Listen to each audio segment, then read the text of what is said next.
Hey everyone, welcome to Digital Doctor. Today I'll show you how to download music from the YouTube audio library on your Android. First, open Google Chrome on your Android. In the search bar, type YouTube audio library and tap search. From the results, tap on the audio library, which is the official YouTube Studio link. After that, tap on the Continue to Studio option at the bottom. Once you're in the YouTube audio library, you'll see a huge collection of royalty-free music and sound effects that you can use for your videos.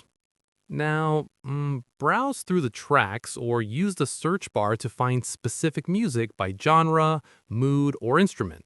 You can also apply filters to narrow down your options. When you find a track you like, tap on it. You'll see a download button. Tap on that download button. Your music will start downloading. And that's it. Your music file is now downloaded and ready to use. If this tutorial helped you, don't forget to like and subscribe to Digital Doctor for more helpful guides. Thanks for watching.